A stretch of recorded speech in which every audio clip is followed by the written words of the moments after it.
নবম পর্যায়ে শুরু হয়েছে রাজ্যে দুয়ারে সরকার কর্মসূচি।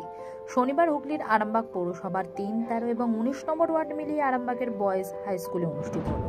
এদিন দুয়ারে সরকারের ক্যাম্প ঘুরে ঘুরে দেখেন আরামবাগ পৌরসভার প্রাক্তন চেয়ারম্যান তথা কাউন্সিলর স্বপন নন্দী। কথা বলেন ক্যাম্পে আসা মানুষের সাথে। ফর্ম ফিল আপ থেকে শুরু করে মানুষের সুবিধা অসুবিধার কথা জিজ্ঞাসা করেন। এই প্রসঙ্গে কি জানাচ্ছেন স্বপন নন্দী, তার মুখ থেকেই বিস্তারিত শুনুন। বন্দ্যোপাধ্যায় যে বিভিন্ন 94টা যে প্রকল্প আছে সেই প্রকল্পগুলো মানুষ পরিষেবা পাওয়ার জন্য দরখাস্ত করেছিলেন। আবার যারা নতুন করে যারা হচ্ছে তাদের জন্য দুয়ারে সরকারের মাধ্যমে তাদের যাতে তারা পরিষেবাগুলো তাড়াতাড়ি পায় সেই নিয়ে আপনার আরামবাগ আজকে যেটা আপনার বয়েজ স্কুলে চলছে।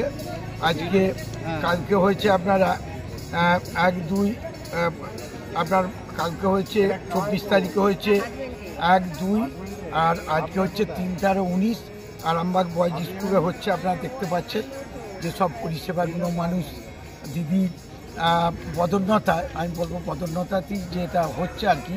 কারণ শুধু বাংলাতেই হচ্ছে, ভারতবর্ষে পৃথিবীতে এভাবে কেউ চিন্তাভাবনা কোনো রাষ্ট্রনেতা করেন, একমাত্র মাননীয় মুখ্যমন্ত্রী করেছেন। সেই কর্মসূচি চলছে এখানে। যেমন আমাদের যারা স্বনির্ভর গোষ্ঠী মেয়েরা আছে এরা সাহায্য সহযোগিতা করছে, ওখানে প্রশাসনিক লোকেরা করছে, ওখানে আমাদের যারা ওই ইয়েতে আছে আমাদের ওই বাউল বাইরা আছে তারা দেখুন কী সুন্দরভাবে গান টান করছে। মনোরঞ্জনে যে যারা আসবে এসব গান টানও শুনবে।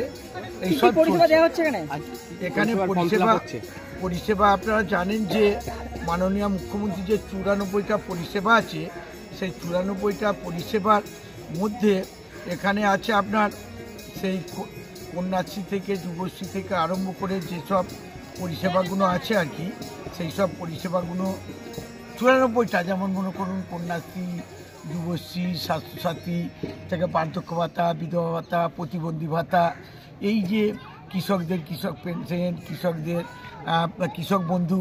ওই জন্যই মমতা বন্দ্যোপাধ্যায় যা কাজ করছে, যেমন আমরা রামায়ণ, মহাভারত, পুরাণের কথা খানিকক্ষণ বলে শেষ করতে পারি না।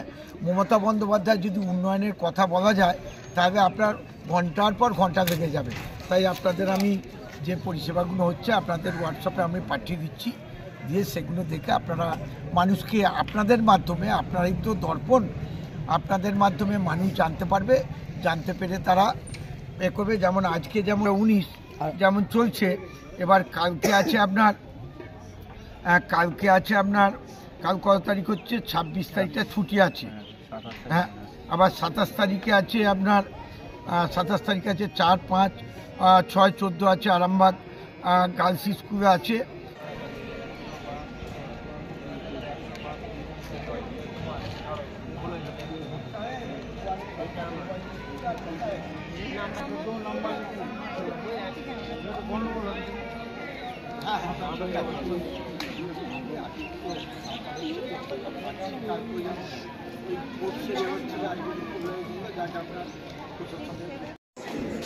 দুয়ারে সরকারে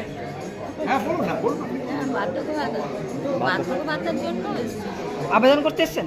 আবেদন করতে? কি নাম আপনার? কোথা থেকে এসছেন? কোথা থেকে আসছেন? কত নম্বর ওয়ার্ড থেকে? 3 নম্বর ওয়ার্ড। আচ্ছা, আর জমা দেওয়া হলো? এই হচ্ছে, এখন হয়নি এখন সব। ঠিক আছে। ওই আগে দেখুন, ওই যে ভদ্রলোক দাঁড়িয়ে আছে একজন।